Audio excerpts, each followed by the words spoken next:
Uncensored, no holds barred talk. 24 hours a day, 7 days a week. This is Global Reality Radio Network.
Ladies and gentlemen, welcome to another live edition of the Global Reality right here on the Global Reality Radio Network. I'm your host, Josh Reeves. Thank you for being with us tonight here for another late night live Moonbat edition of the broadcast. We're going to be getting into a lot of news and information for you as per usual here tonight on the broadcast. And we will also continue our series of reading of William Bramley's book, The Gods of Eden. And wow,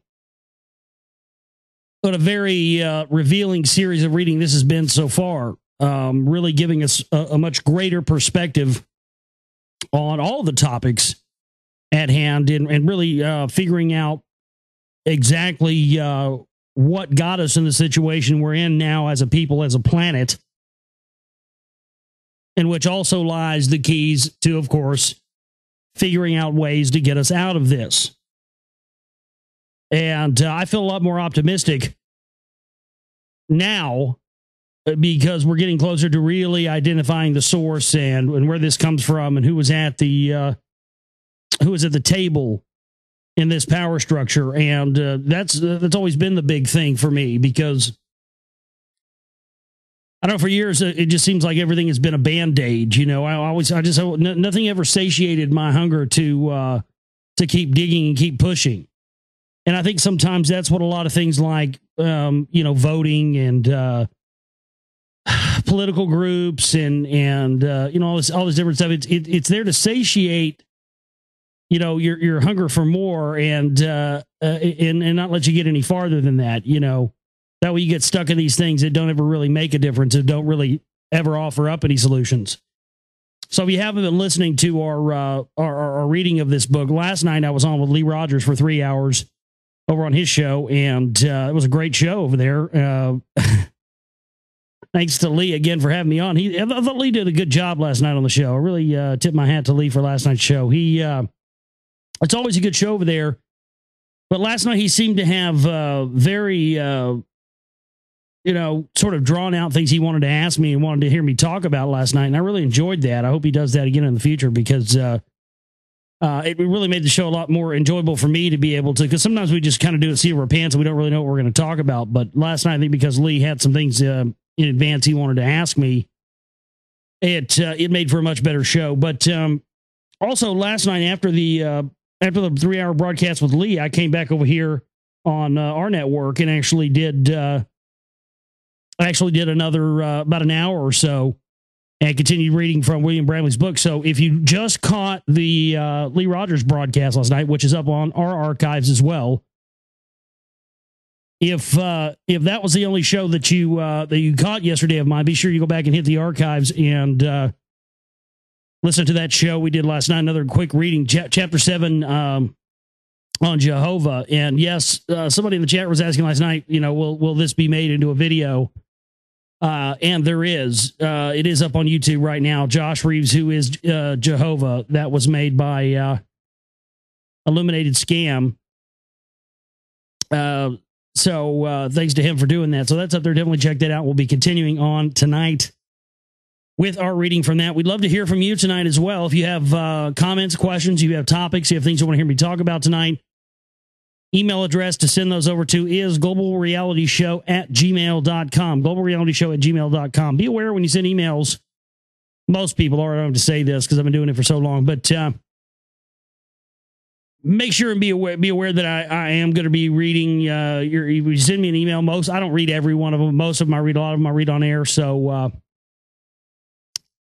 I will be getting into some tonight. I tell you what, every time I go on with Lee, and I appreciate, that's one of the reasons I really appreciate Lee letting me come on with him once a month. Because I was one of the founding hosts over there at Oracle Broadcasting, and then left in 2009, and then started this in December of 2009. And it's just funny because they for years tried to shut me up. They're now over there, I'm sure Lee is pretty much, he's pretty much an island over there on that network. Let's just say that. There's a couple others over there that I think are okay, but for the most part over there, they've gone the way of the way that everybody else has gone, unfortunately. And so I know it just chaps the ever living snot out of a bunch of hides for the fact that Lee Rogers opens up his platform to me and lets me come on once a month commercial free. That's so fucking awesome. And, because there's just a lot of people out there that for years thought that by firing me and kicking me off of their network or whatever have you, that they could also kick my information and my message out of the view of people. Well, it's blown up in your faces, probably worse than you ever could have planned. And that's because, I don't think they would have ever dreamed that we'd be reaching as many people as we are now. I really didn't either. If what we bring into our broadcast for our work ever matches how many listeners we have, it's going to be game over for these fuckers out there right now. Because even though our listenership goes up, our monetary support and stuff has gone up a little bit, but not much. But one of these days that's going to equal out, and it's going to be fucking game over for these guys. It already is in many ways, but the reason I say that is because I'm just blown away by you guys, the listeners, every single day. It's just mind blowing to me. How many people there are out there that get it and really understand it. And when I say something, they don't think I'm crazy or out of my mind. They instead say, my goodness, that's something I've thought for years and years and was afraid to say it because I thought somebody would say I was crazy. See how that works? By you doing research and you finding this stuff out for yourself and then putting it out there to other people, you then give, by being yourself, you then give other people permission to be themselves. That's a powerful thing, It's definitely something that could be, and certainly has been abused by, who and others out there. But I think that's the biggest thing, because once you step up to the plate and you say, wait a minute, there's other people out here like me. There's other people out here that think like me. That spreads, And people like us, we're always sort of, in the position where we're sort of waiting for people to give us permission to speak our minds, because most of the times in our life, people never wanted to hear what we had to say. Now people do want to hear what we have to say, and every single day, there's more and more people joining us. It's unbelievable now to me, the people that know about the CMP and how now it's become part of the conspiracy nomenclature. It's mind blowing to me. I remember when everybody called me a kook and wouldn't even listen to me about the CMP stuff. Even Lee Rogers was reluctant about it at first, till he finally said, wait a minute. Well, there's got to be something to this, and started digging. And sure enough, he found out the same shit I did. Thank God. I needed somebody to fucking at least take a look at it. Michael Vale did too. But yeah, it's just mind blowing. And the reason I say that is the amount of emails that I've got some very interesting emails today. And I'd like to start out the show tonight sharing these emails with you. And this is the whole thing. And I ran into this problem quite a bit when I was doing a show on Oracle Broadcasting. You get you get these. This is a total hangover from the CMP priest class controlled conspiracy movement. And as soon as someone else comes with like myself, for instance, last night on Lee's show, comes to the table and presents information that in any way, shape, or form contradicts or brings into question their religious beliefs, all of a sudden, I am wrong 7 ways to Sunday, but yet they don't offer anything to back up why it is that I am wrong or to contradict in any relevant way the information they appear to be having a problem with. But I'm just absolutely wrong about it. And what's funny is that last night on the show, on Lee's show, you can go back and listen to it if you haven't already, or if you weren't listening live. But in no way, shape, or form on that show last night really delved into anything that I think would have thought, I guess I was wrong, would have been taken in any way, shape, or form to be considered anti-Christian or anything else. But I started talking about, I guess the problem, it says, Gene of ISIS, where on earth did you get that from? Is there scriptural proof of this somewhere? So right there, I'm over with this person. You know what I mean? I mean, right there. Is there scriptural proof for this somewhere? So let me get this straight. If it didn't come out of the scripture, then the information is wrong or not true. So basically, this person had a problem with me saying that basically all the things I've talked about last night on Lee's show and through the reading of William Bramley's book, yeah.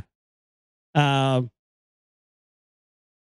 this says, listen to this. This is how they sign out. It says that go and look for the truth where they beguile you not to go, the Bible. This person just goes on to tell me how wrong I am and all the truth is in the Bible. Well, I agree that there is truth in the Bible.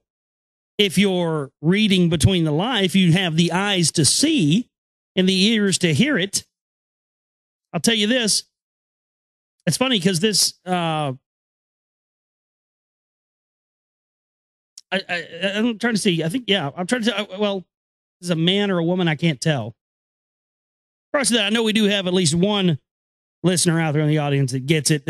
What's funny about this is I received this email, right? And I received another email from a different person that was the absolute antithesis of this. Because in this email, I think this person doesn't have a fucking clue, couldn't buy a clue if they had $1 trillion. And then in the other email, which I'll get to after this one, I don't think the person said a thing that I disagreed with, and this person really got it. And what's funny is this person has a past in being in a Bible believer. That's amazing. But anyway, okay, so listen to this. They say, I see you want the truth, but you have to search beyond what they give. They ain't going to tell you the truth. You have to find it. The only way to really disconnect from the matrix is through the truth of Iaea, the Great, or I am EHEYEH. Is that Yahweh? It's not Yahweh. Is that how you spell Yahweh? EHEYEH. The only way to really disconnect from the matrix is through the truth of Iaea, or the Great, or I am. Jehovah, Jesus, Allah, Buddha, the planets are all Satan, period. The planets are all Satan. Will somebody please put that on the board? I want to remember that. The planets. Oh my goodness gracious. This is just so melodramatic. The planets are all Satan. I think the demigods should call their next record that. Now, out on Suck Satan's Cock Records, the newest release from the demigods. The planets are all Satan. The planets are all Satan. That is That is that's got to be one of the most solid gold fucking like statements I've heard in a long time. Boy, woo, we got us a special one on our hands. I'd like to read you my response to this email if I could.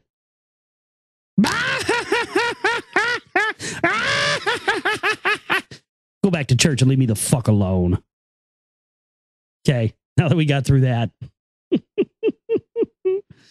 Look, man, I can't do anything but keep it real 24/7. If you don't like it, I'm sorry. Go listen to, there's, go listen to that old cunt Lindsey Williams or something. Leave me the hell alone, please. Let me continue here. I'm not getting to the other email I mentioned yet. I'll get to that in just a bit.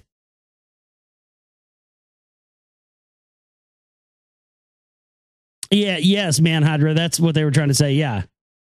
No, actually, here, I'll go back. Give me just a second. I'll fuck it. You heard me repeat it. Anyway. But I'll get to the antithesis of that email in just a bit. I want to get to this other one, though, because this was a really good one.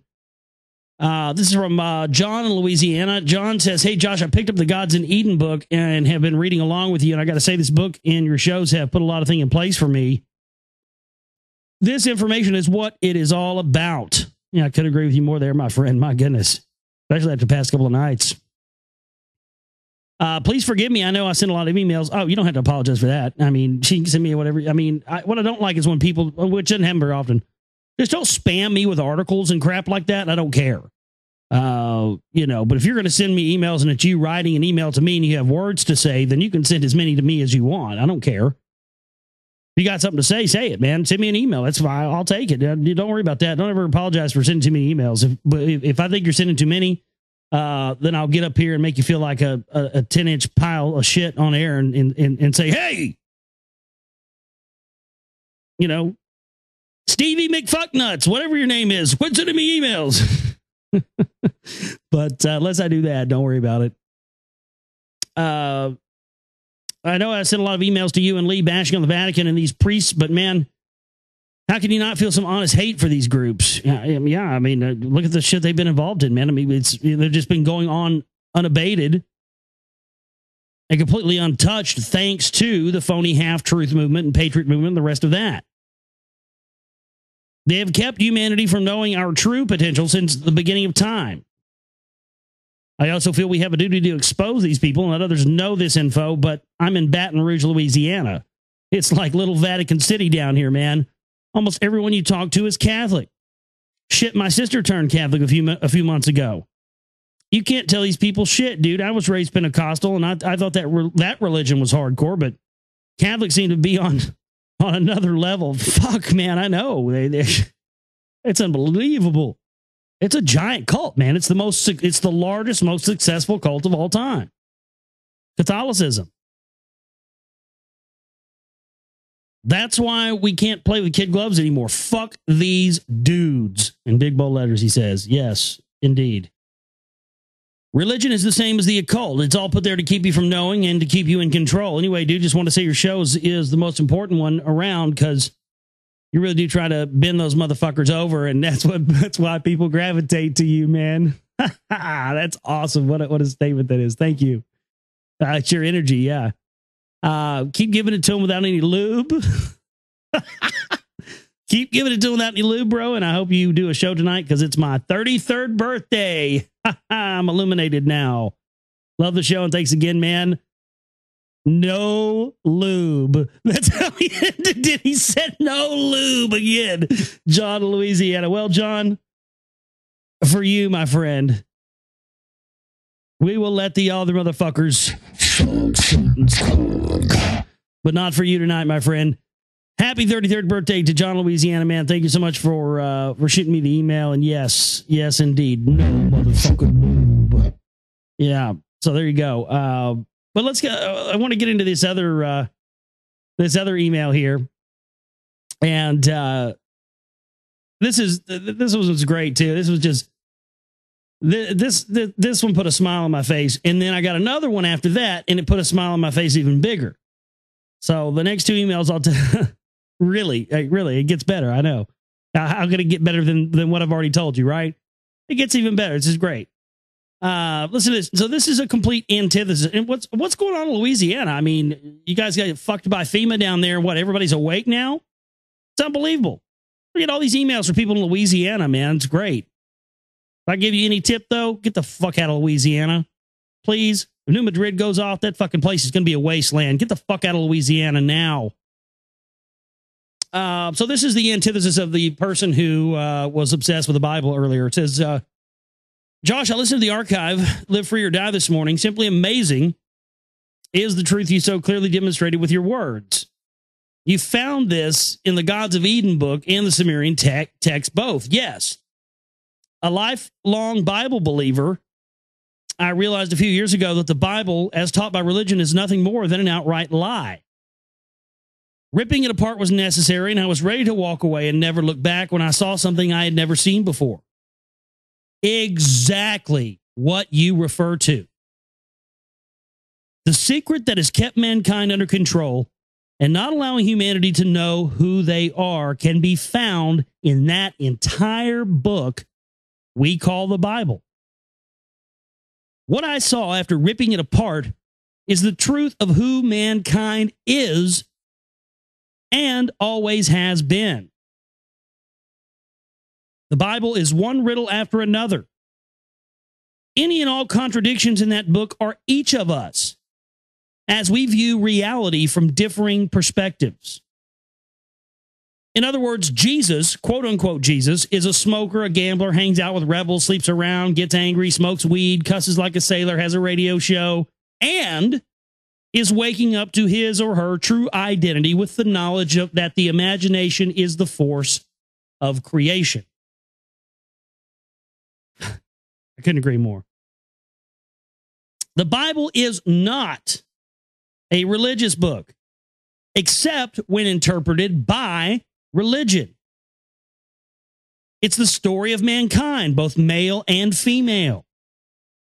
All the characters, names, and every word that starts with a capital letter is you. You meaning you and me and all of us. The only way to read that damn book is to read it in the first person, present tense. Every time you come to a proper name, substitute your own name. The Bible is utter fiction unless we understand who we are when we know the only name we will see in that book is our own. We, each of us, are Adam, unconscious, regaining awareness, but mostly unaware of who we are. The priest class does not want us to know who we are. All the names in the Bible are pseudonyms, a placeholder for our name, singular. Try it. Begin reading anywhere in that book. The name Jesus Christ is a pseudonym. There is no evidence that he ever existed. Even in the religious teaching, Jesus never claimed to be God. He, she is the mankind. Humanity, asleep, unconscious, held captive by religion, which manipulates the ego and threatens with the punishment of death. Jesus said that he was the Son of Man, both male and female. The pictures of Jesus that are all over the place show a person with long hair and a beard. The long hair identifies the female, and according to the book itself, the woman must have long hair. The beard represents the male. The features are a bleeding of the two, or now well known as metrosexual. This world we think is real is nothing more than a lucid dream. We are dreaming that we are awake, complete with technicolor. However, when we don't know who we are asleep. Sleeping and nothing more than sheep. Easily controlled and led straight to the pinprint. The priest class will destroy this world before they allow this truth to be openly known. They have, however, dug their own grave. They are believing their own lies. And when the shit hits the fan, they're going to dive for cover into their underground cities and bases, into the dirt where they came from, and they will never escape from there. Yes, humanity is being set free right this minute. I know this. You said it last night on Lee's show. We need not fear these ego-driven beasts at all. They have no power of their own. They have been using our power to create for themselves wealth, power, and control. That's exactly what I talked about last night. That's absolutely, positively a fact. Fact. It's as though they are totally possessed with ego and completely void of compassion or empathy. They have literally sold their soul as they play God, kill, steal, and destroy. Good and evil is one and the same. Two sides of the same coin, no different than the left-right paradigm that we know that is a false paradigm. Government is religion, pure and simple. Religion, government, one and the same. There's your priest class, heartless, soulless zombies, prancing around, prideful and arrogant. They're coming down now. It's going to happen quickly because we're waking up right now as time seems to be speeding up. And as you said it, there will be no more religion or government, banks, or any of the horse shit we see around us now. Always listening, and I'm not going to tell her name, but thank you, ma'am. I'm not going to say your name on air, but thank you, ma'am, for that. And in Louisiana there for that amazing email. Wow. So that right there is a great example of why I said the statement I said earlier, which is in the future when we have the resources that we need to do bigger and better things here with what we're doing. It's going to be over for these people. Because there are a whole hell of a lot of people out there now, folks, that get it. It's scary how many people out there are now starting to get this. And the age of awakening is upon us. I can't deny it anymore. The only people that aren't waking up are the people that are willfully keeping themselves asleep. And God damn it, some of you out there that even know about this stuff are allowing yourselves to go back to sleep in certain ways. You need to stop it. Wake the fuck up and remember who you are. Don't slide back into this, easy, comfortable life bullshit. It's crunch time. Time to get back on the motherfucking field. But yeah, I mean, great email there, and thank you so much for sending that in. And then, of course, if it didn't get any better than that, I get this email. Mr. Reeves, I was listening last night to part of an interview you did with Lee Rogers, and I heard your comments about Bill Cooper, David Icke, Alex Jones, and others in the Council for National Policy. Well, I don't think I ever said anything about Bill Cooper being in the Council for National Policy. If anything, I did say that I think Bill Cooper was starting to wake up and figure out he was on the trail of the group, even though he never identified the group by name and never talked about it on his show. But I've never said David Icke or Alex Jones are in the Council for National Policy either. So, but I'll clear that all up. Anyway, that's not the point anyway, but check this out. My name is Ralph Epperson, a writer, historian, and producer of materials concerning the conspiratorial view of history. I've been researching things for nearly 50 years, and I've put research into my website at ralphepperson.com. May I suggest that you visit my website and see if you find material that would assist you in understanding just what is happening here in America. I'm a frequent guest on many talk shows, but strangely enough, I am not a guest on many of those in the CMP who have talk shows, he says with exclamation points. We can talk about that if you feel it is of interest. That might tell you something about me, but more importantly, something about them. Well, that is interesting. Epperson, so, I mean, this is amazing. Ralph Epperson. I mean, he was a regular guest on Bill Cooper's show. And, I mean, I think he comes from kind of a Christian standpoint, I think, kind of. But, I mean, regardless of that, he probably doesn't agree with me on most things I talk about. I might disagree with him on some things, but I will have to say this. I think Ralph Epperson's been one of those guys that they've tried to relegate to the fringe for the longest time. Because how come you don't see that guy on, the History Channel or Coast to Coast AM or something like that. He's been around for 50 fucking years. He's got to be doing something right. So there you go. It says that please get in touch with me if you think that we need to talk. My email address is on this email. My phone number is shown on my website. Thank you for all that you were doing to expose just what's happening in this nation, Ralph Epperson. So that's so cool.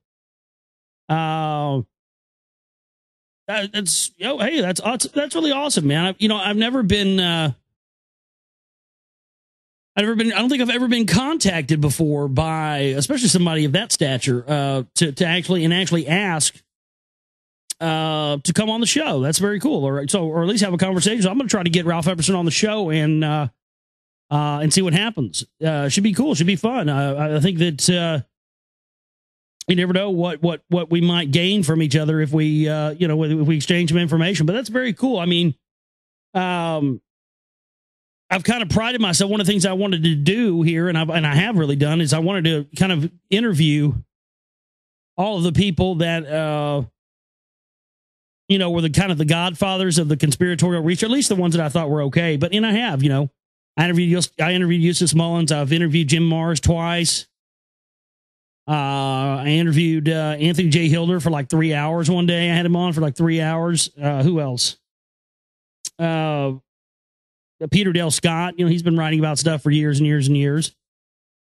So yeah, I've always, always wanted to try and interview at least a lot of the guys from the old guard to at least maybe see if we can, exchange information and everything else. So, oh wow, check this out. This just came in. Listen to this. Stop pushing the Jesuit alien gospel. Repent and believe in Jesus Christ. Jehovah in the flesh. God shall send them strong delusion. Fallen angels will lead the world against Christ Jesus at his second coming. Wake up. And I saw all three unclean spirits like frogs. Frogs equal alien grays. What in the Christ name? And people see that this is what I'm saying. I predicted this was coming like years ago, and it has. Right? I knew this like 5 or 6 years ago. I knew that right as we started to enter the age of awakening, that we would also enter a tremendous age of ignorance. And we have, and it's really, I'm not trying to be funny here, man, but it is funny to me because it's the truth. And sometimes the truth is funny. And this is funny because, I mean, it really, you got a choice, man. And it's a very, very narrow field here. You can either enter into the age of awakening and evolve and change yourself and grow and survive all of this horse shit that these people are putting out, or you can just choose to remain in ignorance and become even more ignorant, if that's possible. I didn't think it was, but I guess it is. You can choose to just revel in your ignorance and become even more ignorant. I have to say, yes, I agree with that. I think that last email definitely deserves one of these. Are you ready? Yeah. It needs a big epic one.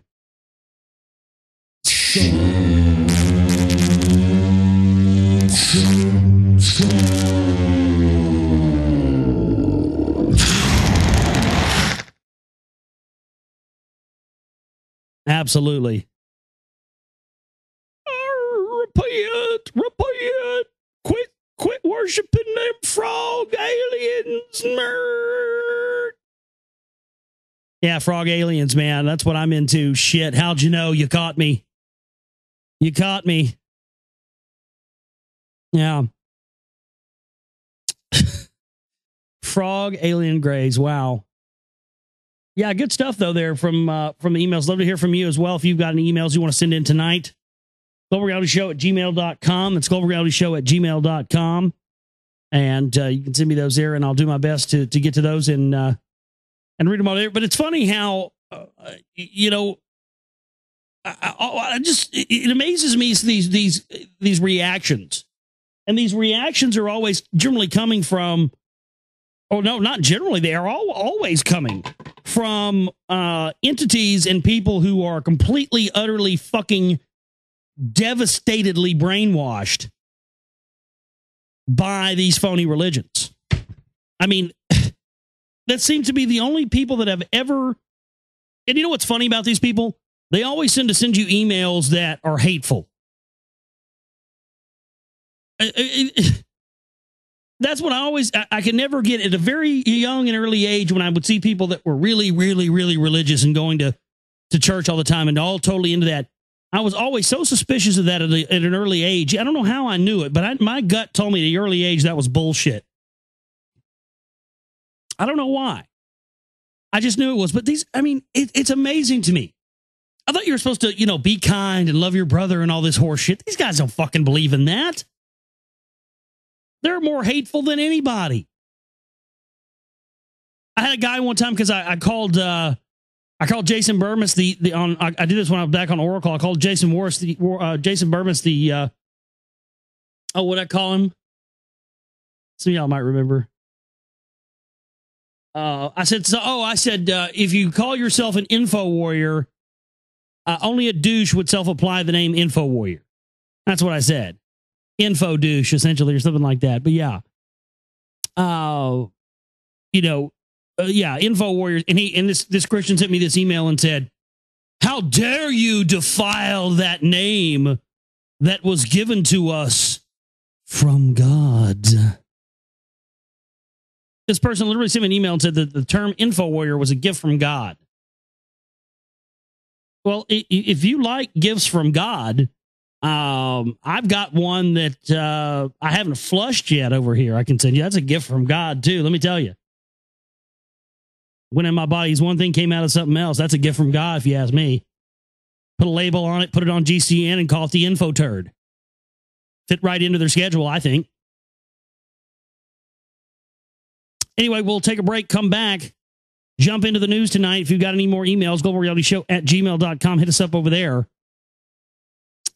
Stay with us, folks. We've got ourselves a Moonbat show tonight. We're going to be reading more from William Bramley's The Gods of Eden tonight, and I know you all are really into that now because I know I am too, and it's good stuff. So definitely stay with us after these quick musical interludes here. Here we go.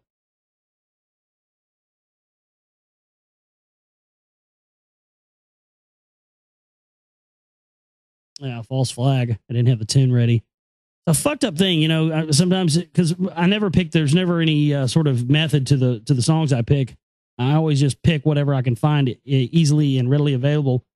And that time when I went to a song, there wasn't anything easily readily available, so I had to scroll up a little bit. All right, and here we go. Here's a good one. And as I always like to say, back here with you on the Global Reality, right here on the Global Reality Radio Network. I'm your host, Josh Reeves. Thanks for staying up late with us again tonight for another late night Moonbat edition of the broadcast. We've got a lot of news to get into tonight, so we'll be jumping into that, and then we'll be reading again tonight. Chapter 8, Melchizedek's Apron from William Bramley's The Gods of Eden for you here tonight. So definitely stick around, stay tuned in, and be here for that. Let everybody know we're here. Hey, a great way that you can inform people, and you can know, a lot of people want to know, hey, when is the show going to be on? How do I know when the show is going to be on? Well, as I've said a trillion times on the show, the best way, but I'll say it again for those of you who haven't been listening very long, best way to find out if there's going to be a show is you tune into the network, and if you hear music on the network, you hear one song, you wait, and you realize, okay, this is not an archive. Okay, this is not,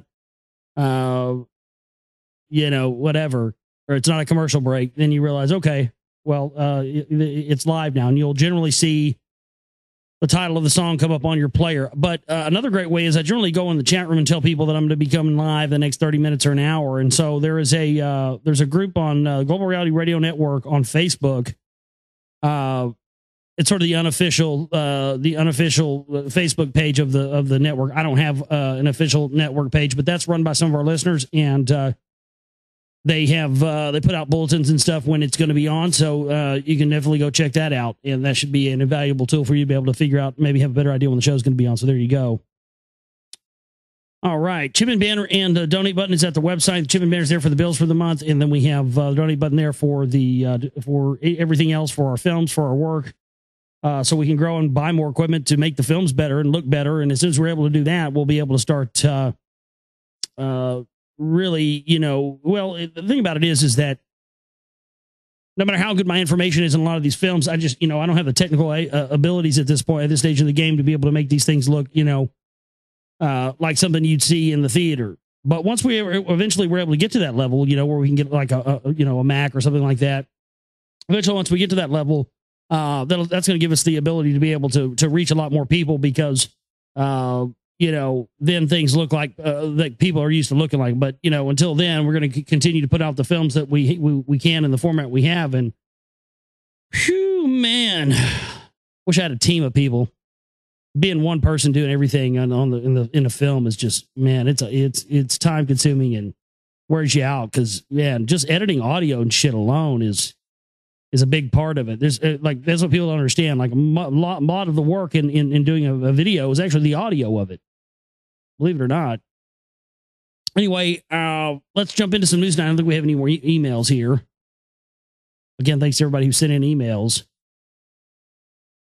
Have you guys seen these pictures that have come out from these moons on Saturn?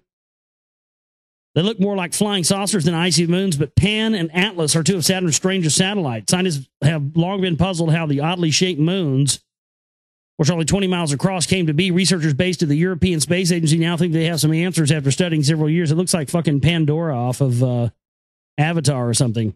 Literally, it's crazy. It's like this flat, mountain planet or something. It's insane. They realize that 14 of Saturn's small moons have a very low density, about half that of water, ice, and shapes that suggested they had grown out of the rings themselves. They're just crazy looking. But some of this stuff, it looks like it might be, it could be inhabited or something. I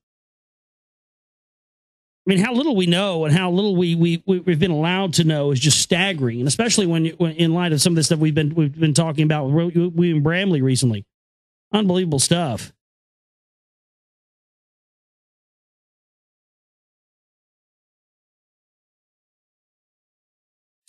Did you guys see these pictures of the rainbow haze over Mount Everest? I guess this was published last week.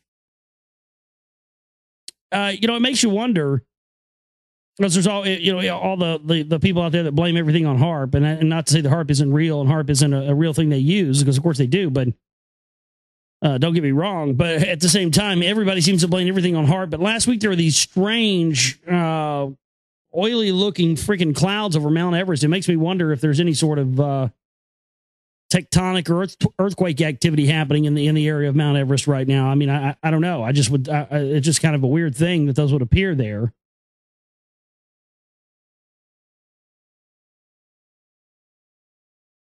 You guys hear about this? This seems strange to anybody else but me. President Barack Obama is leaving Central America earlier than scheduled, cutting short a tour dominated by the U.S.-led military action in Libya. The president eliminated a visit to the Mayan ruins from his itinerary Wednesday, permitting him to leave a few hours earlier. So he was supposed to go to see the Mayan ruins, and he cut it short. What I think is, it just sticks out to me, and I have to say it. And I know a lot of you are going to groan. You're going to go, "Oh God." You don't believe that horse shit Freeman believes, do you? About Barack Obama being the, genetic clone of Akhenaten? Well, I will say it's very interesting, and I will say this. The Mayans were a people who believed in multiple gods, right? Gods, goddesses, all that. Well, what was Akhenaten known as? Akhenaten was the guy who brought in monotheism, the one God system. So does anybody else but me think it's a little ironic that Mr., hell, there's even footage of Obama when he went to the pyramids, and there's like a picture, like a pictograph on the wall, and it looked exactly like him, and he points down at it and he goes, "Hey, there I am." There was an actual clip of that. I've seen it multiple times. I mean, literally, it looks just like him, and it's a pictograph on like the pyramids, and there's Obama, and he says, "Yeah, hey, there I am," playing it up. So I thought that was a very interesting correlation there, that he would conveniently skip visiting the he went to the regular pyramid, the Great Pyramids, but he skipped going to the Mayan pyramids because, of course, they have their multiple god system, and that's what Akhenaten was against, right? Oh, you got to admit, it's pretty wild. There's some local news here out of my area. Chesapeake Energy's second attempt to get a permit for a gas well near Cowboy Stadium was successful Tuesday night. So yeah, they're going to be putting a fucking fracked well, natural gas well, folks, right next to the new Jerry World Dallas Cowboy Stadium. Well, that's just good quality, isn't it? That's how we roll down here in Dallas, boy. Let me tell you, hell yeah. We like a little benzene in our water. Ain't too bad. I like a little benzene in there when I get my Miller Lite. I pay $20 for one 12-ounce cup for at the stadium. I like a little benzene in there. My goodness.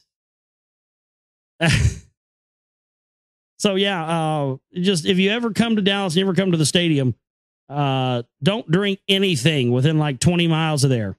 My goodness.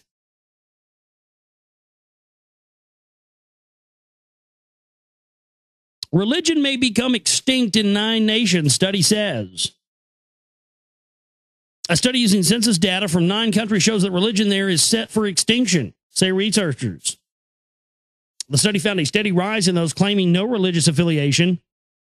The team's mathematical model attempts to account for the interplay between the number of religious respondents and the social motives behind being one. The result, reported at the American Physical Society meeting in Dallas, indicates that region will all but die out altogether. That religion will all but die out altogether in those countries. The team took census data stretching as far back as a century from countries in which census queried religious affiliation: Australia, Austria, Canada, the Czech Republic, Finland, Ireland, the Netherlands, New Zealand, and Switzerland. Nonlinear dynamics is invoked to explain a wide range of physical phenomena in which a number of factors play a part. One of the team, Daniel Abrams of Northwestern University, put forth a similar model in 2003 to put a numerical basis behind the decline of lesser spoken word languages. At its heart is the competition between the speakers of different languages and the utility of speaking one instead of another. And of course, the reason these are shrinking is because, it's a part of the consolidation program that's going on that will usher in the one world religious system. That's really the long story short. There's way more to it than that. But I just don't have the time to go into it here. It would take weeks and weeks to go through all the finer points of, of that whole issue. Hey, the other night, one of our listeners had sent me an email, and I sort of was like, I didn't really know what they were jiving at, because I hadn't heard that. But somebody said something the other night about Israeli submarines, planting explosives in the Mariana Trench or something like that, and causing the Japanese earthquake. And I kind of said, well, why does it have to be Israeli subs? Why isn't it some other country subs? Well, I do have to say that just the type of guy that I am, when somebody says something to me like that, and I don't know what the fuck they're talking about, that's just not good enough for me. I can't let it go. You know what I mean? You can call it, I don't know, you can call it a man thing, whatever you want to call it, but it's just kind of one of those things where when somebody says something, I'm like, huh? I got to go, well, I don't scoff at it. I don't just say just because I don't know that it's not possible or, couldn't be a fact. I just say, well, if I haven't heard that, maybe I should look around. Well, I'm happy to report.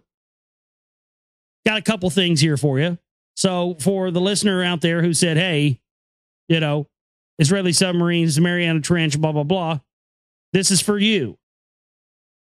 This article was published on December 22nd, 2009 from the Foreign Policy ISNA news service out of Tehran.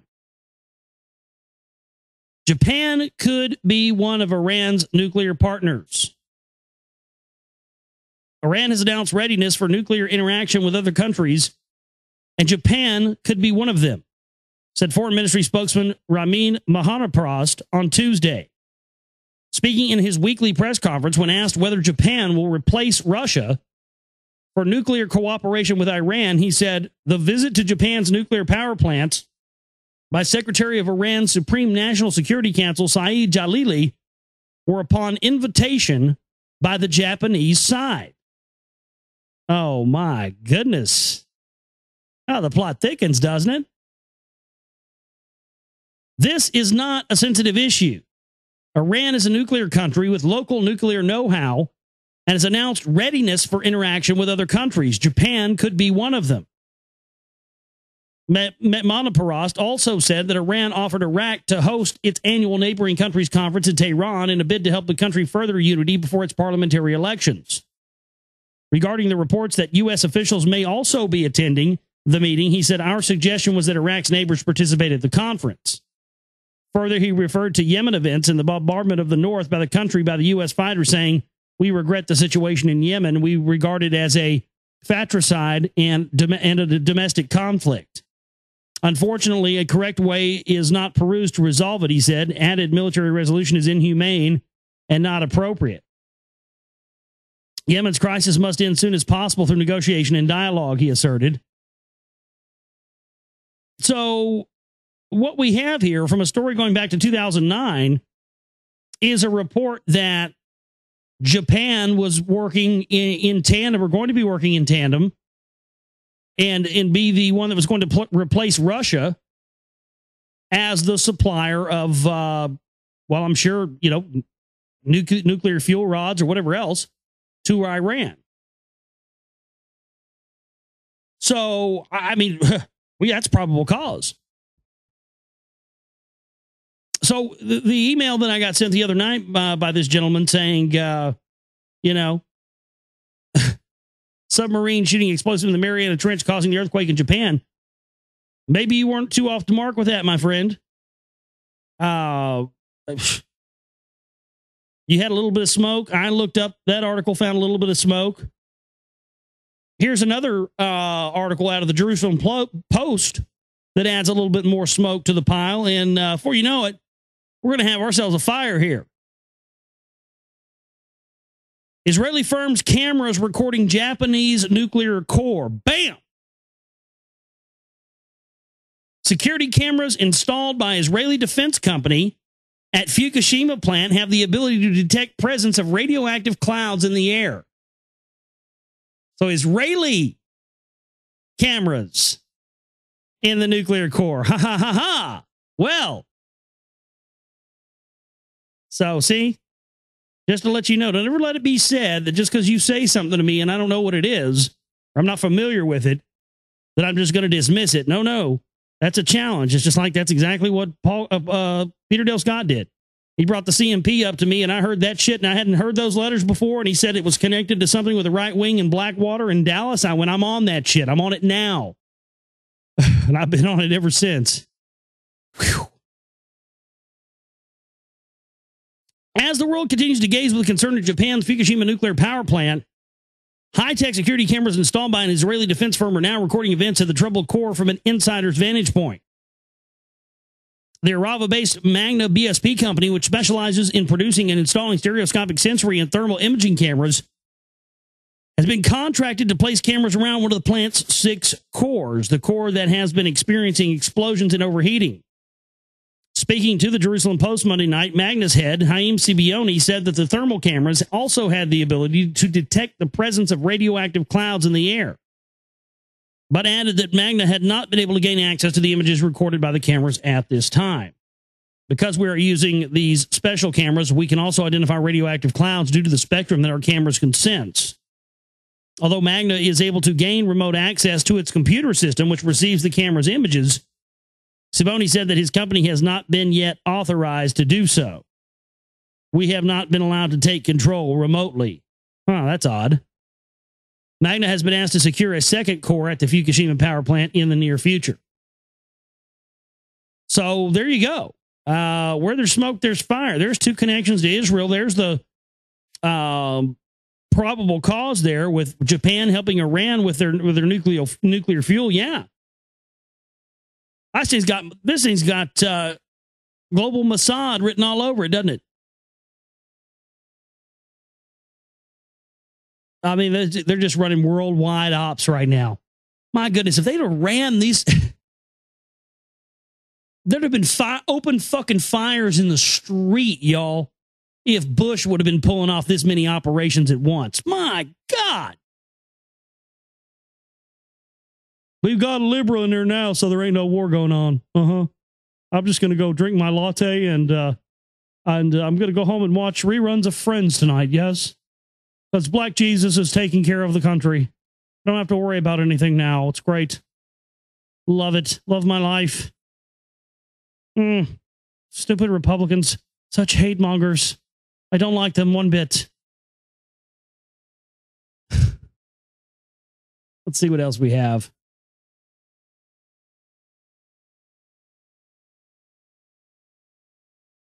As per usual, just like we've seen in every other natural disaster, I mean, you guys are aware that if you give any money to these concerts or these, whatever they are, fundraisers for these things, you guys do realize you're throwing your goddamn money away, right? You do realize that money goes right back in to fund the war effort and to fund their plan. The people who need the money never get it. There was billions, folks, that was raised after 9/11, billions. And billions of that money never went to one single victim family, never went to one single thing for Ground Zero, the people of New York, any of the firemen, anybody that died, anything, and went missing. Indonesian tsunami, Haiti, Chilean earthquake, all of this stuff. The botch job FEMA did in New Orleans. It's designed so that the people that need help don't get help, so that the death toll goes up. You understand that? And it's already happening in Japan. Surprise, surprise. Is government bureaucracy slowing help to Japan? By 9:30 a.m. local time on March 22nd, the emergency shelter at Saitama Super Arena, just north of Tokyo, has reached its maximum capacity of 500 volunteers.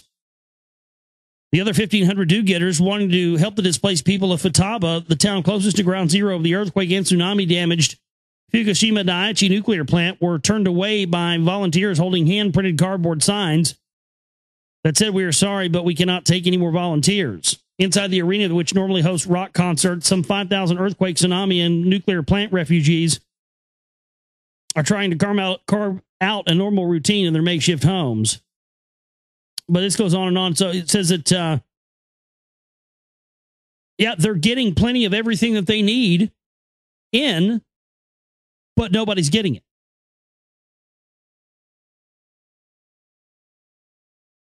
They're getting everything. No, it doesn't depend on what charity you donate to, sweetheart. I hate to have to tell you that. They all go back into the war coffers because the smaller ones feed into the larger ones anyway. You know who set all that stuff up? Like the Salvation Army? Oh, it's all a joke. The Salvation Army, go look at their logo. You know what the Salvation Army's logo is the way it is? Red and white like that? Because the Rothschilds, the Red Shield, gave the startup money for the Salvation Army. Of course, that goes back to their back to Rome and the rest of that. My goodness, that Rothschild, Red Shield. That's where that comes from.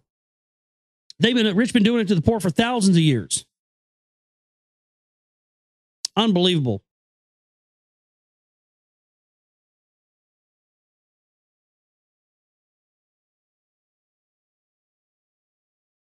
Oh, here's a great question for you. I bet you hadn't been asked this one today. Well, you might have. Knowing some of our listeners out there, I'll take that back. You probably have been asked this already today, but let me ask you again. Here we go. Are you a Martian? We all could be, say scientists, and a new instrument might provide proof. This is from phys.org.com. Are we all Martians? According to many planetary scientists, it's conceivable that all life on Earth is descended from organisms that originated on Mars and were carried here aboard meteorites. If that's the case, an instrument being developed by researchers at MIT and Harvard could provide the clinching evidence. In order to detect signs of past or present life on Mars, it is in fact true that we're related, then a promising strategy would be to search for DNA or an RNA. How did you guys hear? Did you hear Chavez yesterday said something about life on Mars being wiped out by capitalism? What do you know about life on Mars? We don't there, Hugo. Anybody else would think that was kind of weird?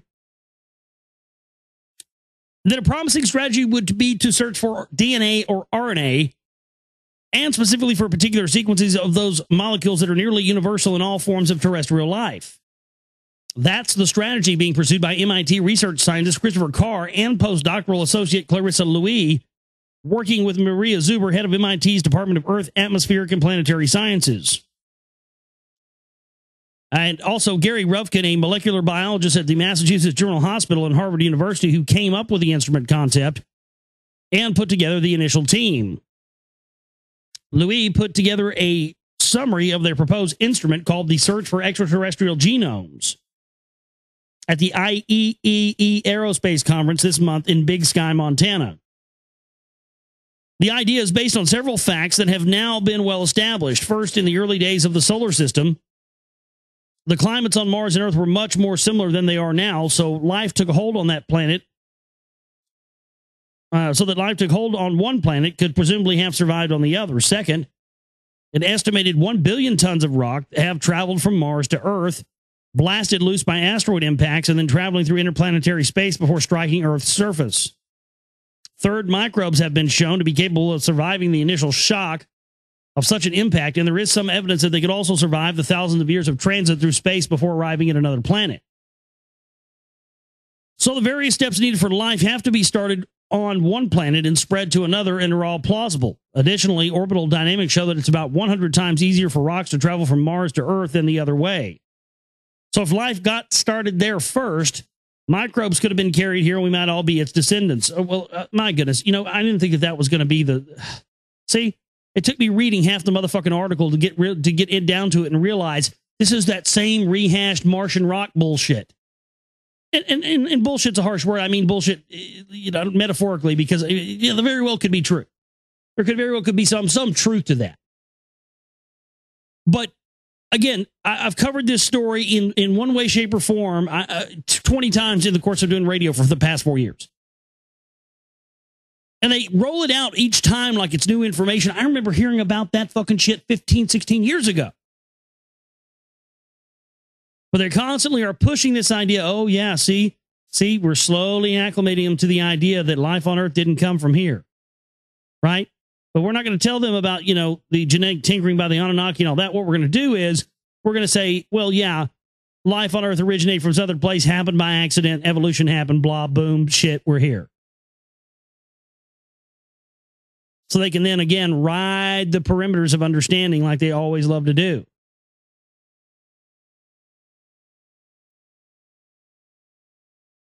I mean, it's just, it's the same old thing over and over again. It just never seems to end. Let's see what else we have here news-wise tonight. We've gotten through a lot of this. There wasn't a whole lot of big news tonight.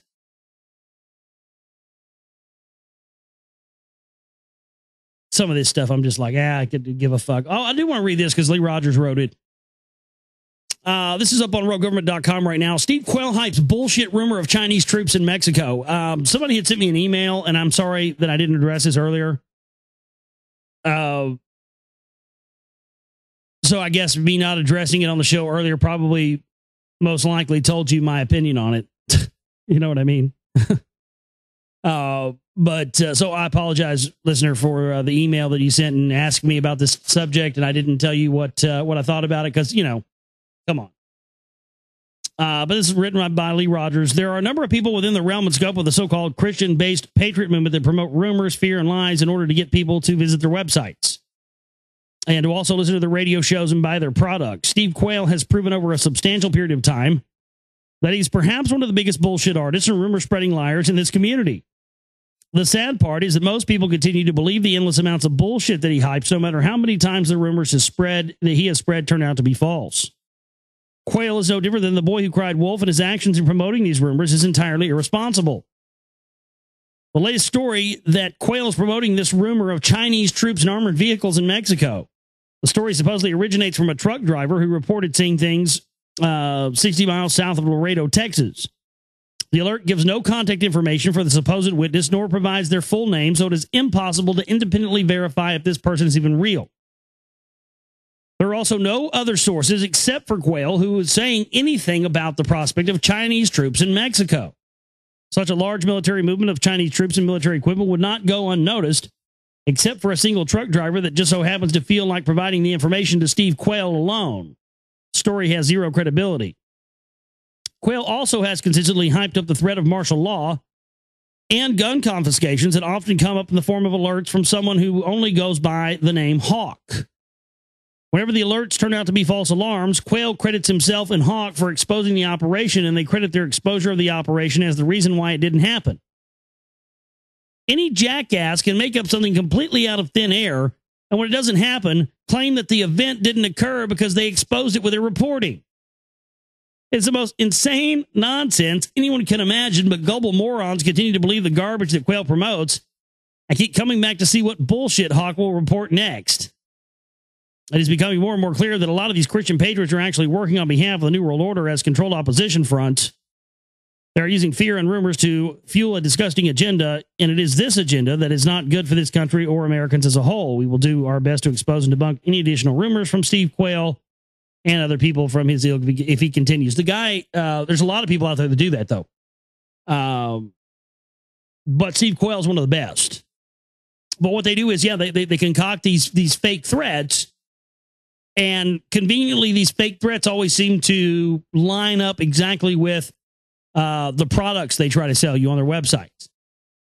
Isn't that convenient? I've got all these products to sell you. And by the way, every scary motherfucking thing I'm going to tell you about on this show every goddamn day just happens to coincide perfectly with something over here that I have for sale to you. Here we go. Fuck you. Fuck all of you. You ought to be ashamed of yourselves.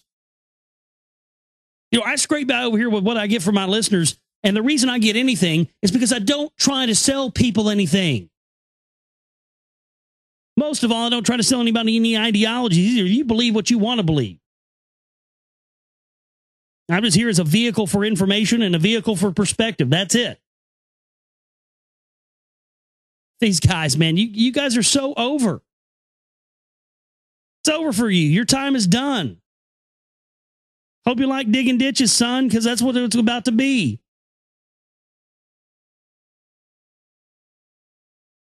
You guys hear about they're trying to unroll trying to make a tax on toilet paper? Oh my God, women everywhere are freaking the fuck out now. I have to stop eating it. Women eat toilet paper. It's a fact. So a tax for asswipe, huh? Asswipe tax. Well, if it was legal to have an asswipe tax, we'd all be billionaires. You know why? Because then we'd be able to tax all these asswipes that are supposedly running this country and running the world. All right, asswipe tax is fair. We're going to put a tax on asswipe. We're going to put a tax on you asswipes. How you like that? Fuckers.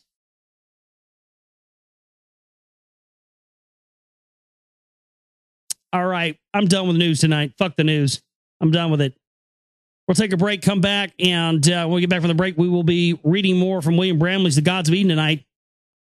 I know you're looking forward to this. I sure as hell am as well. Chapter 8, Melchizedek's Apron, and should be a good one here tonight. So stay with us, folks. We'll take a break, come back, take a breather, and then we will jump back into reading this. So we hope that you will come back with us after the... All right, back here with you on the Global Reality, right here on the Global Reality Radio Network. I'm your host, Josh Reeves. Thank you for being with us here tonight. for another Moonbat edition of the broadcast. And we're going to be getting into William Bramley's The Gods of Eden here again for you tonight. Chapter 8, Melchizedek's Apron. So glad you could be with us here tonight for the broadcast. Herbal Mistress in the chat room was asking about, we were talking about these charities earlier, said she was confused. Well, I mean, I really don't know how to end the confusion. Again, Red Cross, Red Shield, goes back to the Templars, the Hospitallers, the Knights Hospitallers of St. John's of Jerusalem. All of these charities, and they said this list, she sent a list, it says at charitywatch.org. And it has you go through here and it's got links to all these different charities, all these different names. It's got ones behind them. I'm sitting here going through this list of all these ones on here. And yeah, I mean, almost every single one of these. I mean, World Vision's on here, for God's sakes. Almost every one of these. They're all charitable foundations were set up by the central bankers. The Rothschilds, the Rockefeller's philanthropy is what these people were taught. But it's all based on a lie. I mean, we have countless examples of things like Live Aid. All of the money that came from Bob Geldof and Live Aid and all that stuff went to actually go and fund an overthrow, a coup d'etat in the area where they claimed there were starving children. None of those children ever got fed. That came out in the BBC, for God's sakes. You do what you want to do. All I'm telling you is the evidence points in the direction at every end, at every turn, that charitable organizations were set up by the elite as front groups to get the poor and middle class to give money to events and things that they cause to pay for the front groups themselves. There you go. Hope that helps. Let's continue on here tonight for you with William Bramley's The Gods of Eden. Melchizedek's Apron, Chapter 8. A little throat spray here. There we go.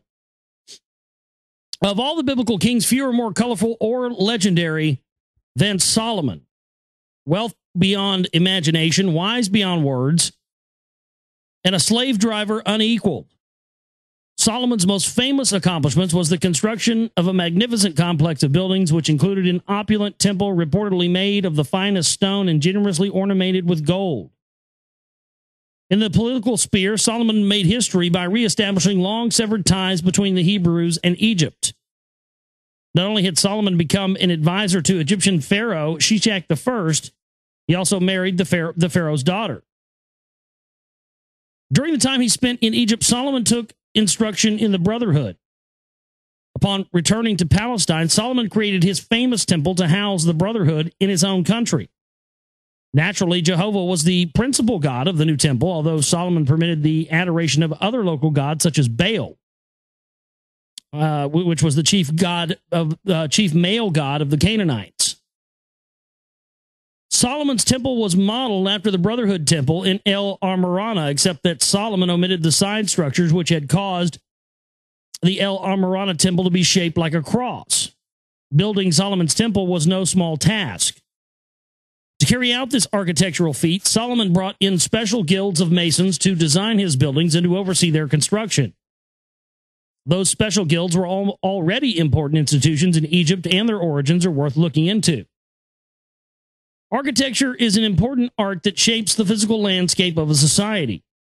One can tell a great deal about the state of a civilization by looking at the buildings it erects. For example, Renaissance architecture imitated classical Roman architecture with its grand and ornate designs, indicating a culture undergoing intellectual and artistic ferment. Modern architecture tends to be efficient but sterile and dehumanized, revealing a culture which is very businesslike and artistically stagnant. Architecture tells us what class of people most influence a culture. The Renaissance was led by thinkers and artists. Our modern era is being fashioned by efficiency-oriented business people. In ancient Egypt, the engineers, draftsmen, and masons who worked on the big architectural projects were accorded a special status. They were organized into elite guilds sponsored by the Brotherhood in Egypt. The guild served a function roughly similar to that of a trade union today. Because the guilds were brotherhood organizations, they used many brotherhood ranks and titles. They also practiced a mystical tradition. Evidence of the existence of these special guilds was uncovered by archaeologist Patiri during his expeditions to the Libyan desert in 1888. Got to stop me in my tracks there. You know where I'm going with it. You know where I'm going to go with this. You know what I'm going to say, right? You know what I'm going to say before I'm even going to say it.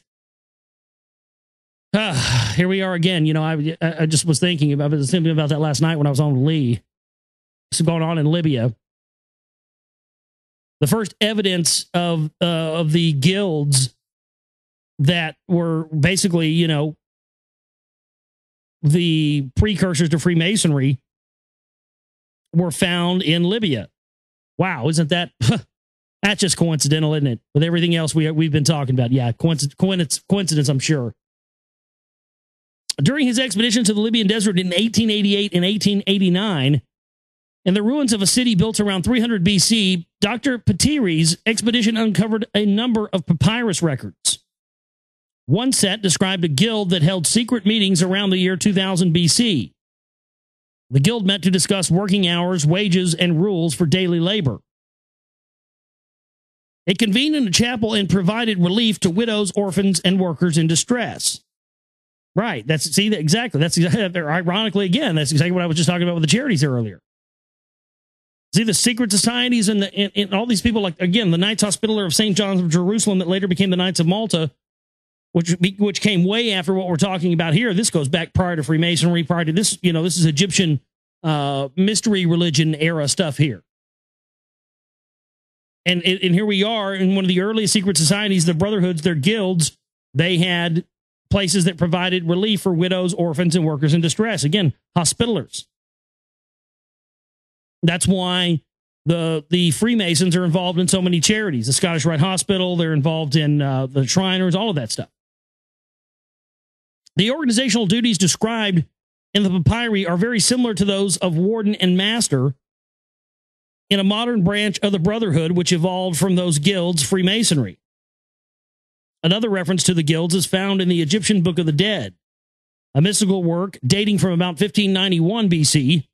The Book of the Dead contains some of the philosophies taught in Egyptian mystery schools. It quotes the god of Tot, saying to another god, Osiris. Were they trying to say Toth? Toth and the H is off because there's no H there, but I was thinking maybe it's supposed to say Toth because I don't know of one named Tot, T-H-O-T. It's probably supposed to be Toth. I am the great god in the divine boat. I am a simple priest in the underworld, anointing, performing sacred rituals in Abydos, elevating to a higher degree of initiation. I am Grand Master of the craftsmen who set up the sacred arch for support. Grand Master is the most common title used by Brotherhood organizations to designate their top leaders. The above quote is significant because it states that one of Egypt's custodial gods, one who traveled about in a divine boat, was a top leader in one of those ancient guilds. It also indicates that this god was responsible for initiating people into the higher degrees of mystical brotherhood teachings. This is further testimony of the direct role that custodians were said to play in directing the affairs of the corrupted brotherhood. The brotherhood's Masons guilds survived down through the centuries. Guild members were often free men, even in feudal societies, and were therefore frequently referred to as Freemasons.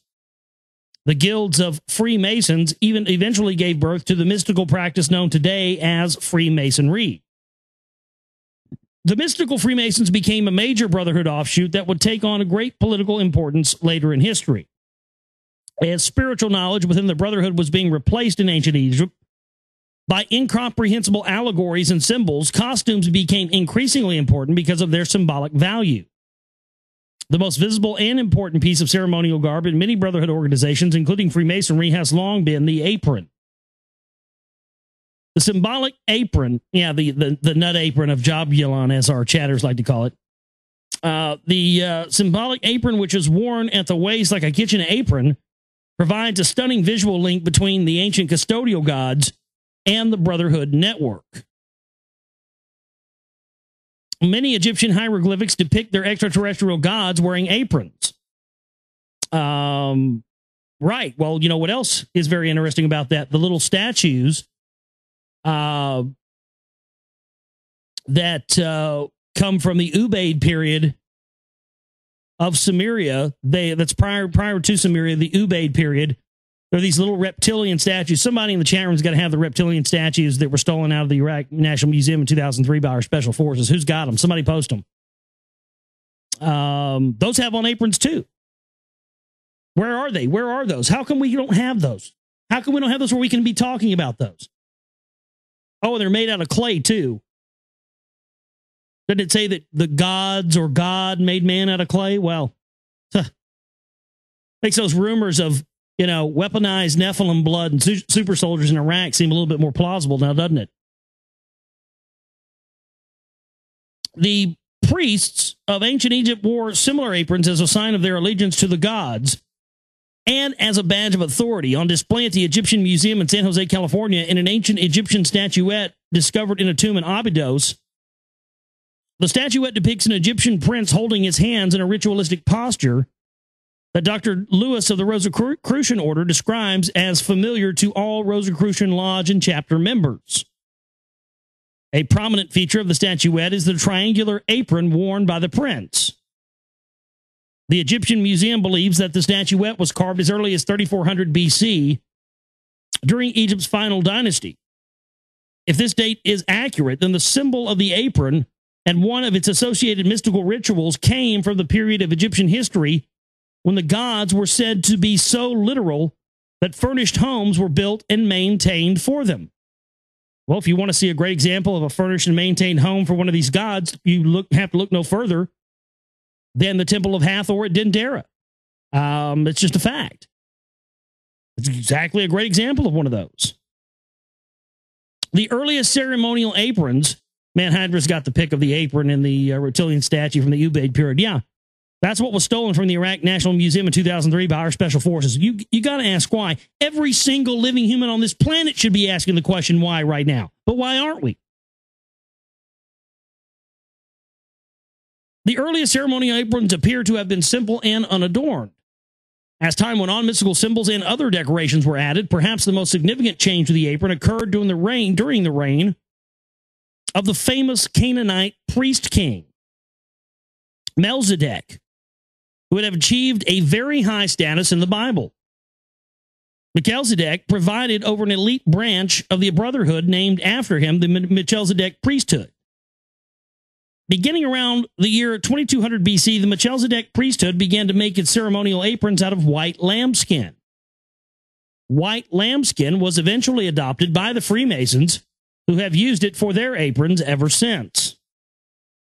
If the custodial gods and the Brotherhood had confined their activities to the ancient Middle East and Egypt, the rest of human history would have been much different, and this book would never have been written. Instead, the Brotherhood network has expanded throughout the entire Eastern Hemisphere by aggressive missionaries and conquerors. One of their targets became India. Hinduism was about to be born. So that's the end of chapter 8 there. Chapter 9. Don't want to do chapter 9 tonight. Well, we might as well do some of it. I'll go till I can't give anymore. How about that? Let's just take it. Let me get a little breather here real quick. I don't even need to go to a commercial or anything. Just let me get a little drink here. Chapter 9 is called Gods and Aryans. So I just kind of not wanting to wait till tomorrow for this one.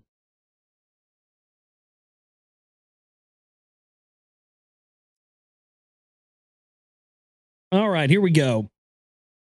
Chapter 9, Gods and Aryans of William Bramley's book, The Gods of Eden. India, that land of mystery, is a place where the spiritual arts flourish and the material arts wane.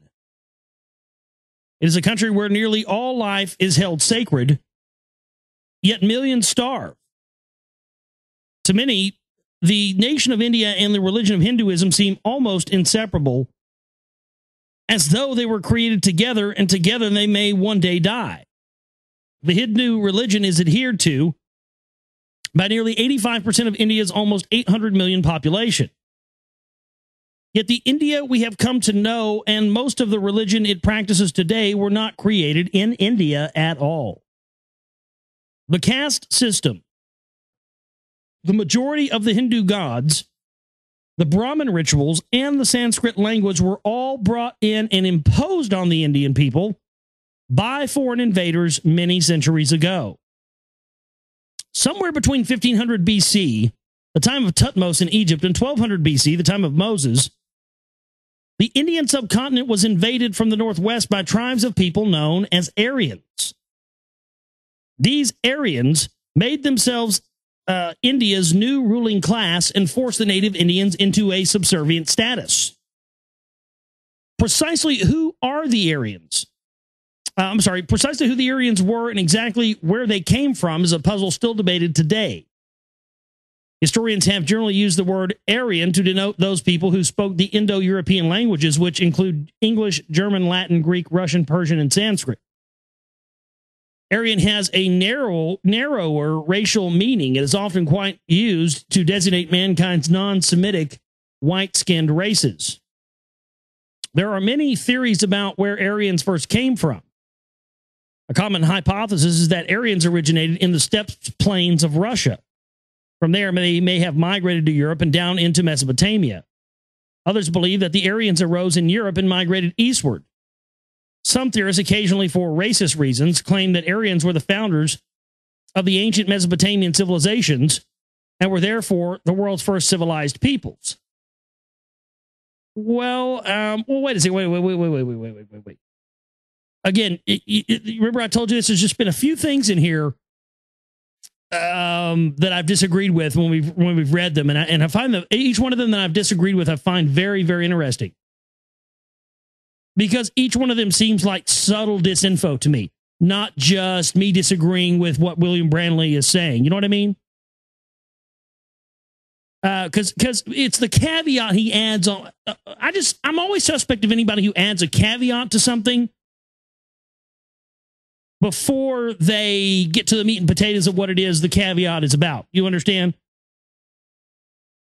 You know, when you say, this, and this, but hey, don't take my word for it. Right? You're giving the information first, and then you're saying, but hey, don't take my word for it. Whatever. Find out for yourself. The caveat's at the end. But here, Bramley says, some theorists,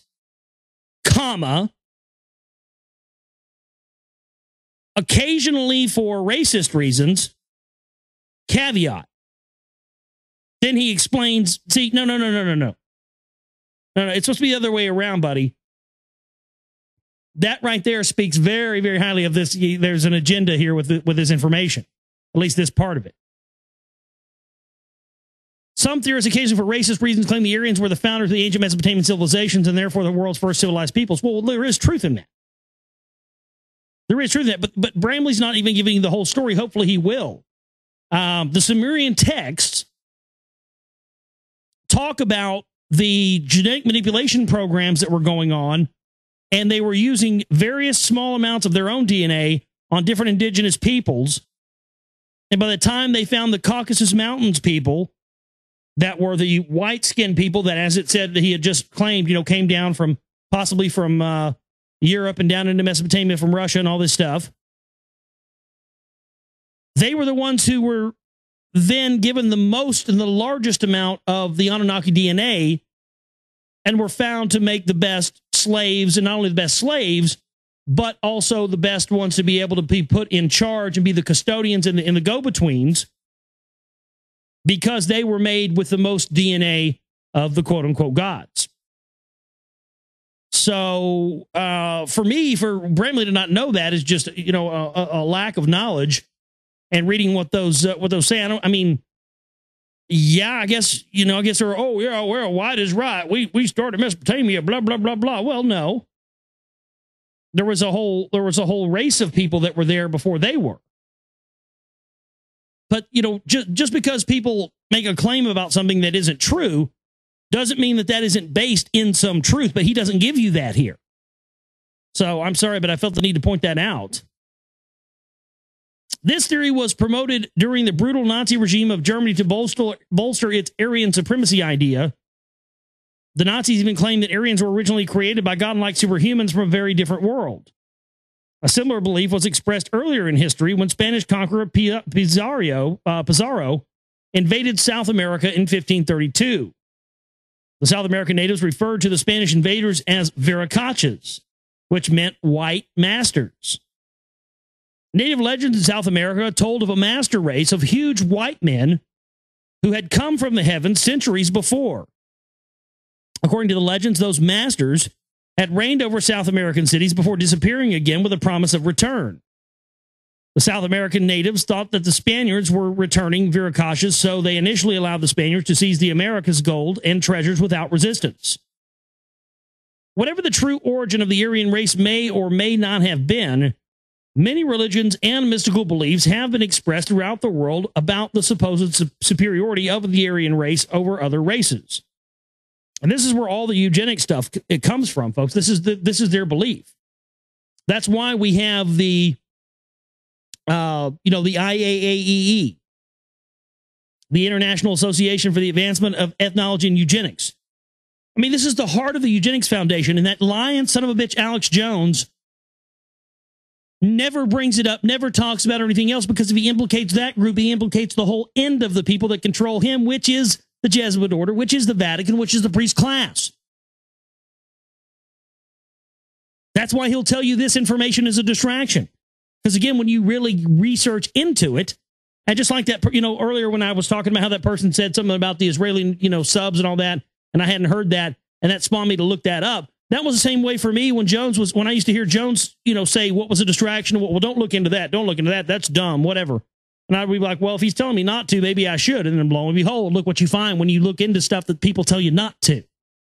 Anybody that tells you not to look into anything or not research one particular area, folks, you should be very wary of. You should research everything. Whatever you choose to be your primary focus is up to you. That's your business. But I'll tell you this, everything in this stuff is connected. Anybody that tells you nothing's connected, they're lying to you. It's all interconnected. It's a global network whose tentacles reach in every single fabric. They have this planet on lockdown. Nothing is free from this. Can't you wrap your fucking mind around that? I mean, you can bring me just about any company or group or anything in the world, and I can find some way, somehow, this shit's connected back to the power structure. I mean, it's ridiculous. Everything is.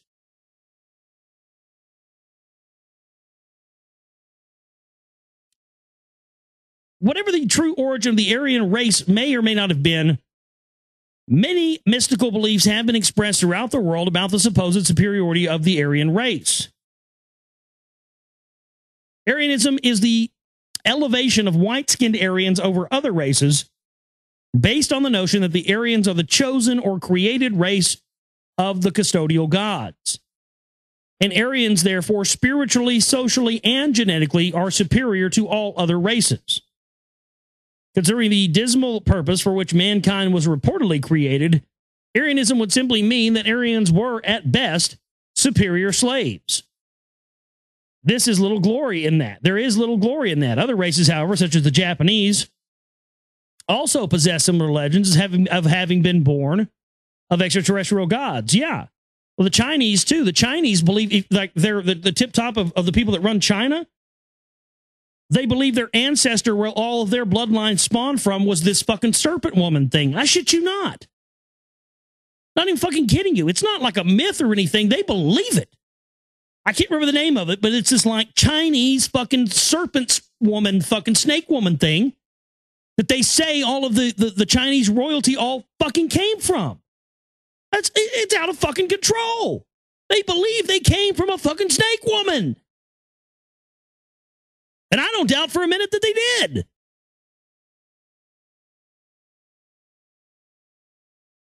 Aryanism should be distinguished from simple pride in racial heritage. It is natural for people to group together on the basis of common heritage, interests, or aesthetics.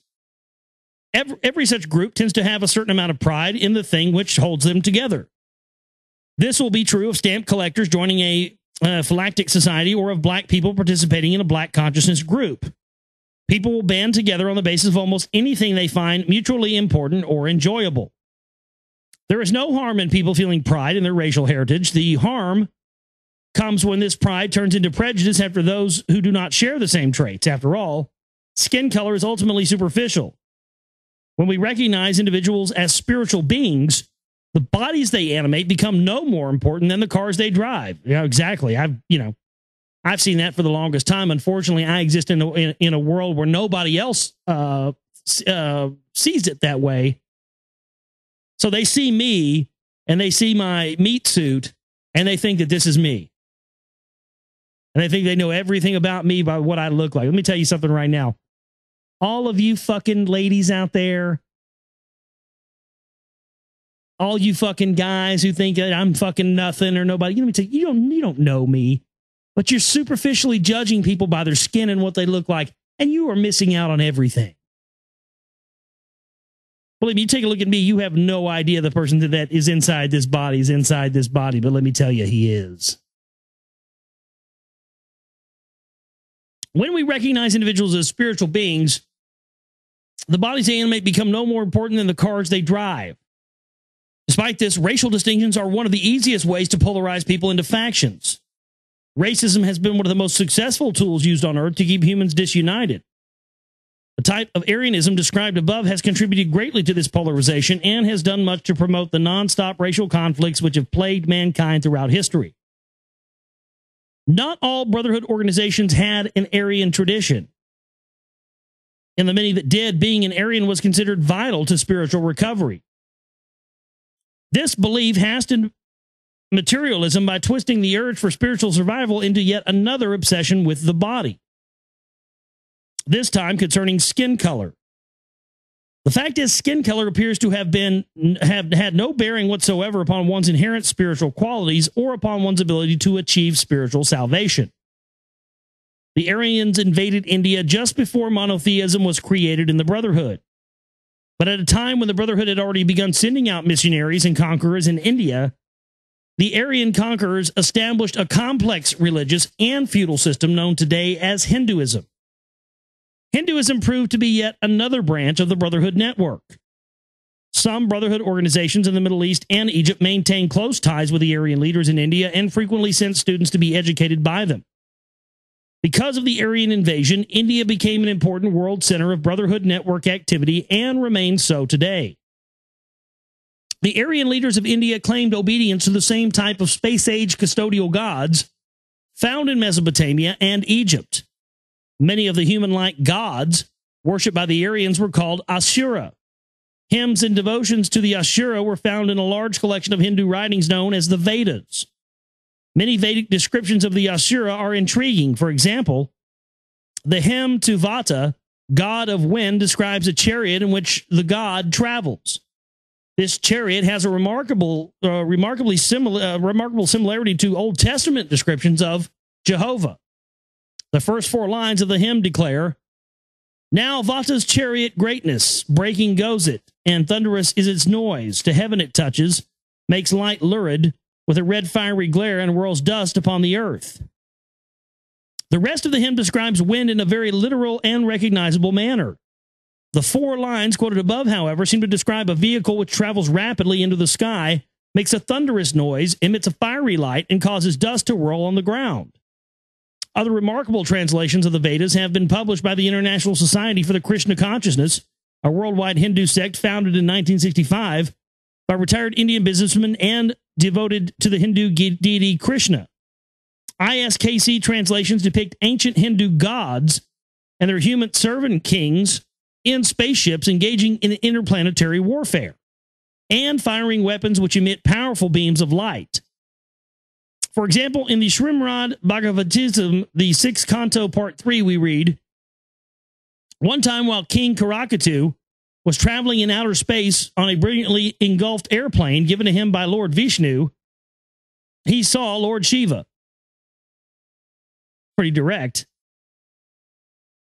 if accurate, the translations of the Vedas give us of human-like gods centuries ago who cavorted in whizzing spaceships, engaged in aerial dogfights, and possessed fatal beam weapons.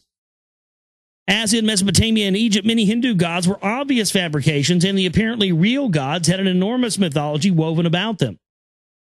Behind the blatant fictions, however, we find important clues regarding the characters of mankind's custodial rulers.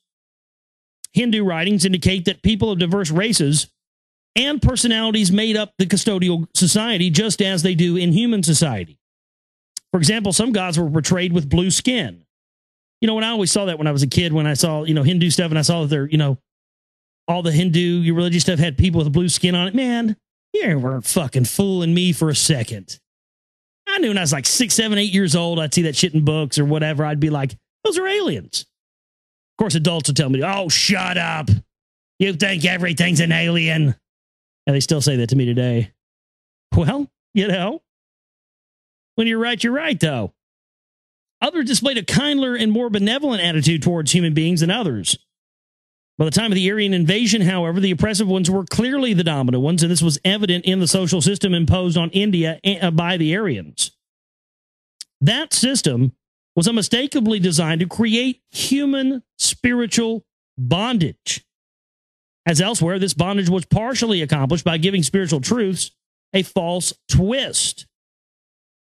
The result in India was a feudalistic institution known as the caste system. The Aryan caste system dictates that every person is born into the social and occupational class of the father. An individual may never leave that caste, regardless of the individual's talents or personality. Each stratum has its own trades, customs, and rituals. Members of the lowest caste, who are known as outcasts or untouchables, usually perform menial work and live in abject poverty. Untouchables are shunned by the higher classes. The higher castes are the rulers and Brahmin priests. During the Aryan invasion and for a long time thereafter, the highest castes were composed of, naturally, the Aryans themselves. The caste system is still practiced in India today, although it is no longer quite as rigid as it once was, and the plight of the untouchables has been eased somewhat.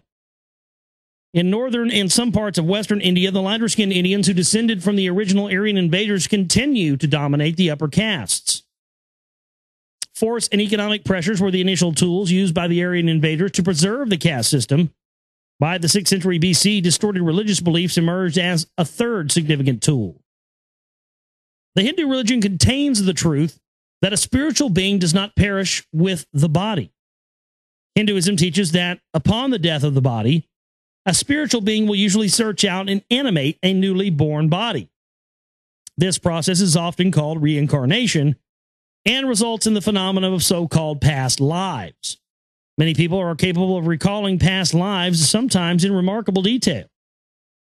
Evidence accumulated from modern research into the phenomenon of past lives indicates that highly random factors usually determine which new body a spiritual being takes on. Such factors may include a person's location at the time of death and the proximity of new bodies. Whether a person chooses a male or female body may depend upon how happy she or he was in the life that just ended. Because of these variables, the taking of a new body by a spiritual being is a largely random and unpredictable activity in which sheer chance often plays a role. The Aryan religion distorted an understanding of this simple process by teaching the erroneous idea that rebirth and reincarnation is governed by an unalterable universal law, which dictates that every rebirth is an evolutionary step either toward or away from spiritual perfection and liberation. That's where the bullshit comes. Oh, hey, man, you're going to reincarnate as a dog. Well, no, you can't incarnate down into a lower level. I've heard people say that before, and they get so butthurt. That's a falsehood. That's a Nazi falsehood. You don't fucking. And then people want to say, oh, well, yeah, well, who are you to say that a dolphin isn't a higher life form than you are? Oh, give me a break. No. Once you take a step forward, you can't take a step back. That's all there is to it. Each Hindu caste was said to be a step on this cosmic staircase. If people behave according to the laws and duties of their caste, They were told that they would advance to the next higher caste at their next rebirth. If they failed in their duties, they would be born into a lower stratum. Spiritual perfection and freedom were achieved only when the person finally reached the highest caste, the Brahmins. Conversely, the caste into which a person was born was considered an indication of that person's spiritual development, and that alone justified whatever treatment the person received. That's such a falsehood, such a lie.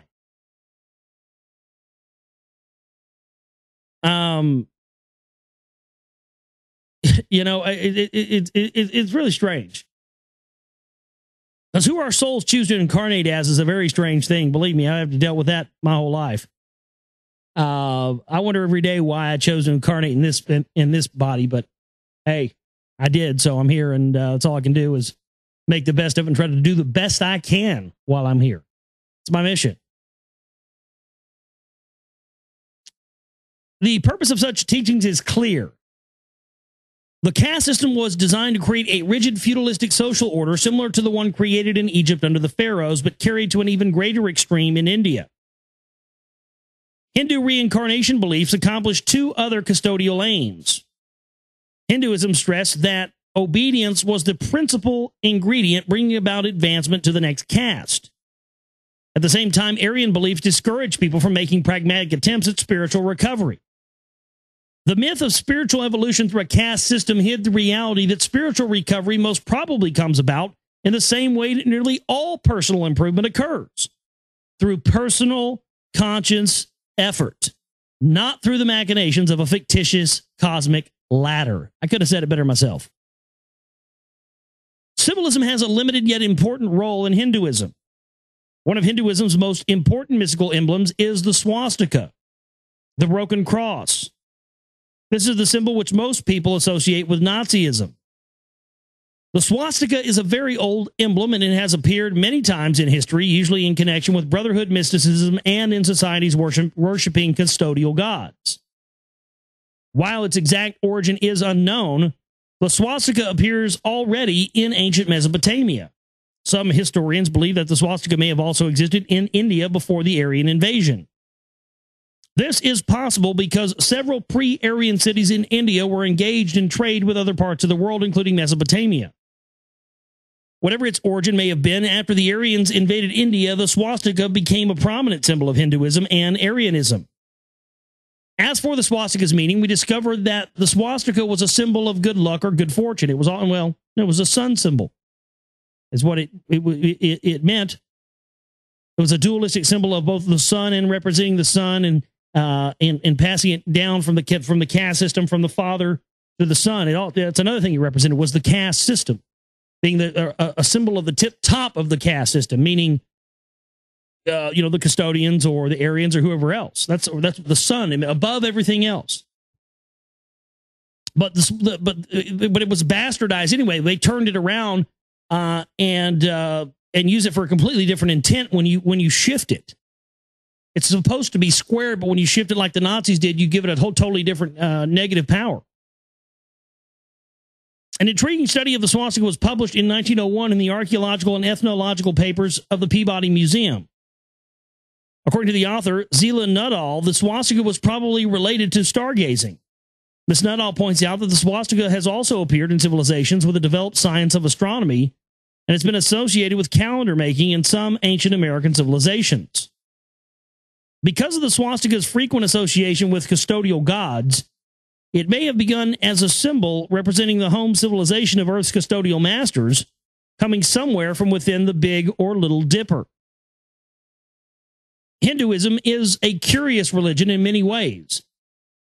It tends to absorb and incorporate almost any new religious ideas imposed upon it, but without throwing away the old ideas.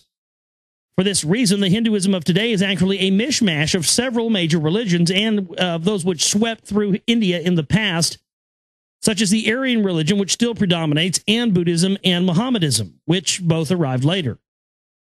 There is evidence that a tradition of wisdom existed in India long before the Aryan invasion, and that tradition also constitutes a portion of the Vedas. The Aryans' violent gods, strange mystical practices, and oppressive feudalism did not go unchallenged. In the biblical story of Adam and Eve, we noted the attempt of early Homo sapiens to obtain the knowledge they needed to escape their enslavement. In the 7th century BC, another attempt was made. A popular nonviolent movement emerged in India to challenge the Aryan system. This movement was one of the few major efforts by human beings to replace custodial religions. The leaders of the new movement wanted to replace garbled mysticism and blind faith with a realistic approach to spiritual recovery rooted in tested principles, much like the approach used by the original uncorrupted brotherhood. For lack of a better term, I will refer to this pragmatic type of religion as maverick religion. Maverick religions are those which have broken from custodial dogma and have attempted to, through a practical or scientific approach, to spiritual salvation. Although no maverick religion in the past brought about wide-scale spiritual recovery, they nonetheless kept the hope alive while perhaps pointing out a few of the steps needed to get there. So that's the end of Chapter 9. Chapter 10 is the maverick religions. We'll pick back up on that next time on the broadcast. Woo, man, lots of good info again there tonight. Every night when we read this, and every time we end a chapter, you just start to get more clues and more hints and a better idea and an understanding of this whole world system, don't you? I know I certainly do. It's mind-blowing. Well, thanks to everybody for tuning in with us tonight. Please support our work, folks. We got the Chip banner there for the bills for the month. All the bills are due next Friday. We've got the donate button there for everything else. It's kind of been kind of slow. We've only had like 1 or 2 people donating. We need more than 1 or 2 people supporting our work. Please help those other people out that donate all the time and are working their butts off to support us. You know who you are. My name is Josh Reeves. I love each and every one of you. And we'll see you tomorrow for the broadcast. You guys have a great night. Take care.